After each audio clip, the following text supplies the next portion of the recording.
We are in the next part of this conversation with Chef Gabriele from Napoli, and I wanted to ask him something that everybody always is interested in. Give me a Napolitano recipe or some cool recipe that's easy to make that you could suggest to people, and then tell me how you can make that into a Californian dish or food or drink or whatever. Okay. Well, you have to think a little bit about it. Any of your favorite? What's your favorite one that's simple to make? And that's the point. It's like what I can think right now is just like something like require like a lot of time. Really? Because Like what? well, like in Italy in general, like South Italy, you have like ragus. They're like a very traditional. Yes. Talk about ragu then. Yeah, Let's just go with ragu. Easy in a way that like you use pretty much what you have. Yes. It's like the poor cuisine that like we create after like the wars basically with the crisis. But they require time, so they require love. So, they require so explain. patience. How do you make the perfect ragu, or how would your grandmother or whoever is the biggest personality in your family that does ragu or makes ragu?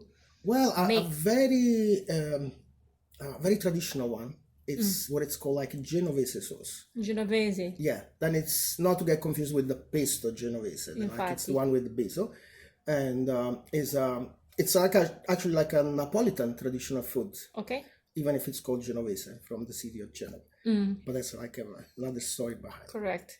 But anyway, it's like very good for Latinos as well because I have a lot of onion. This recipe. So I've been to an onion festival, and the onion there is very different. It's delicate and sweet, as opposed to what we typically have with the onion that we use for the kitchen, where the onion makes you cry. Not on that side. They're teeny. There's a variety of these onions, and they're sweet. Yeah. More than anything, they're really sweet. That's the flavor. That's the taste that they give in any dish. So it's used for what? Everything, like soup. But again, like there is an onion for anything. Oh, I mean, like there is like tropea onion. There is like the Spanish one. There is like so many different flavors. Okay, got it. Different use. So ragu has a lot of. So you said ragu has a lot of onion, and then what else? Well, the ragu is like a technique. The meaning just like cooking something for a very long time. Okay. And this one is like a Genovese, and basically it starts with sweating the onion. Now this recipe call like for a little bit of like pork, beef, and cured meat. Cured meat. Yeah. So basically, like was like all the leftover of the cured meat. Correct. Okay. The family like they were using like was like cheap to use. Of course. And it turns like into some sort of like stew. So what you do is like consider like if you have like 1 pound of meat, you do at least like double of onion. And again, we get to the flavor of the onion. It's sweet. It's sweet because you let it sweat for a very long time. So like you slow cook it, they don't get color, they just melt into a sauce. And then like you add like all your meat and you let it cook for at least 5 hours. That's the secret. And so like all the meat is gonna melt in it. It's gonna become like just almost like a white cream.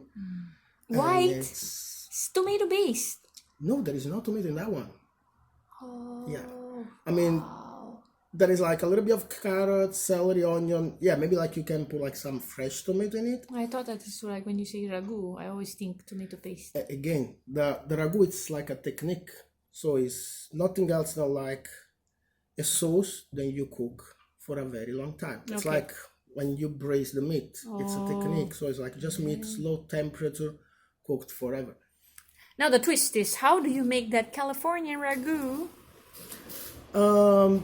I guess like the real difference, like, like California cuisine. What's California cuisine? It's pretty much what you have already like in Italy, already you have in France, already like you have in Spain. It's nothing else than like using the local ingredients.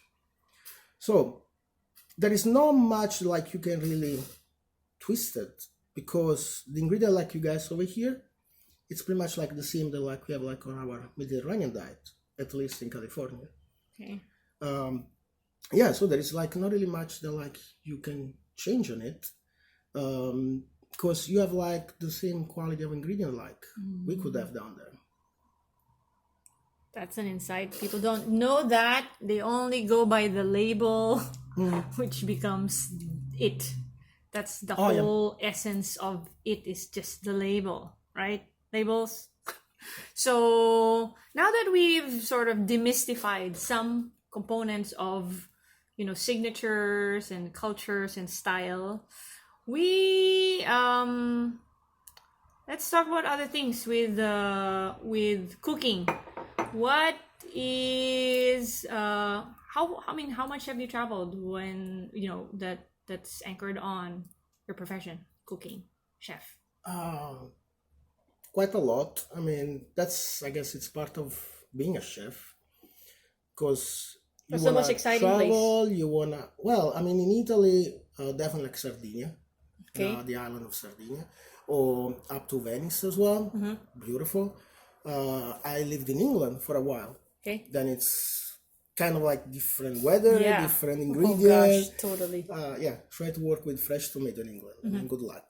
Ah, okay. And, So where else? well, like a little bit of Spain, and here, America, California, always.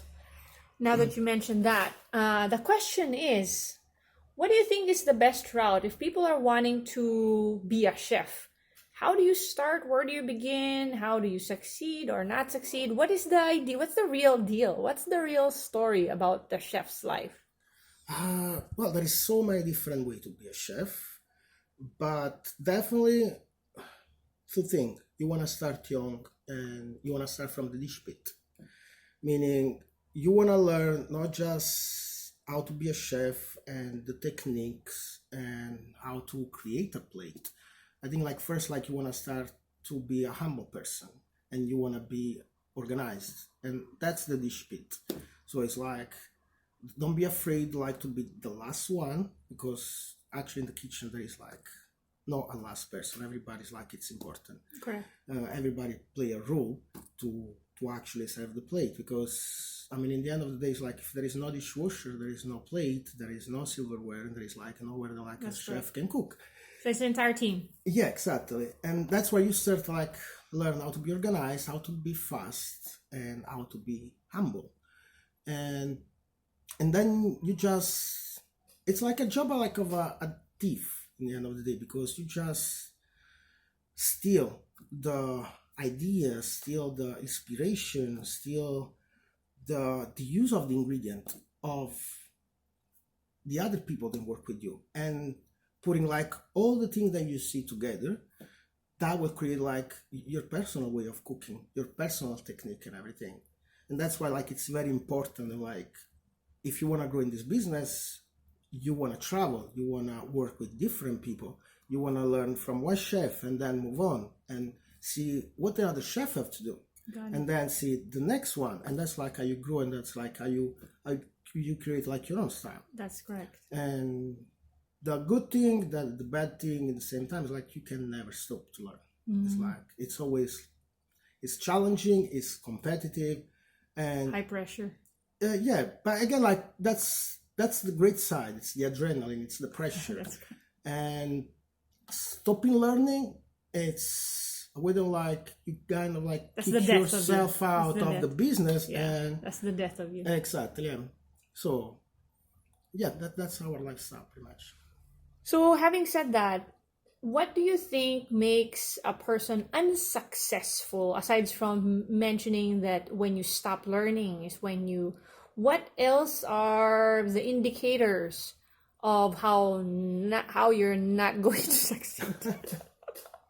How you go? Okay, I mean it's. But she said humility is one good place. So meaning, I guess the opposite of that, is that what you're trying to say?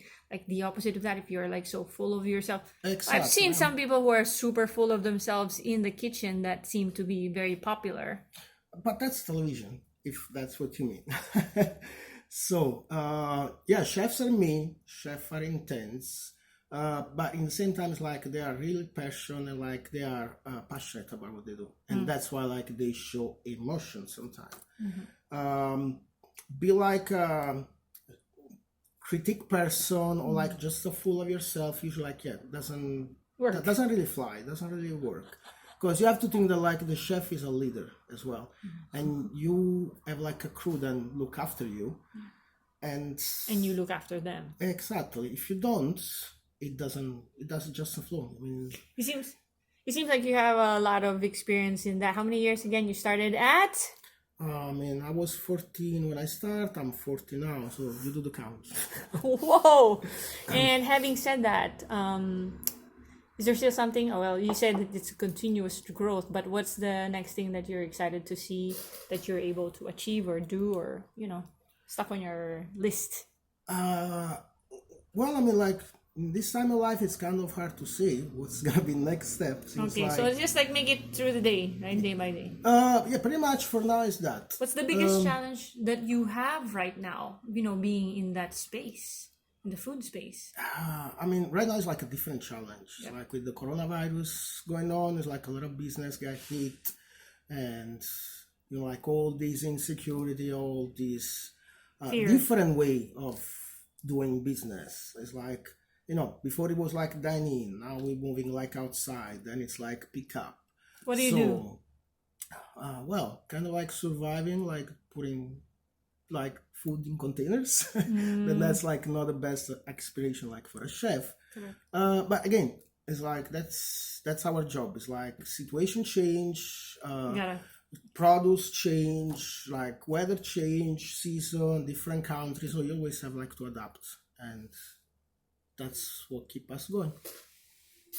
So the next part of this conversation is going to be a little bit more like closer to what Napolitano and Napoli in Italy is known for.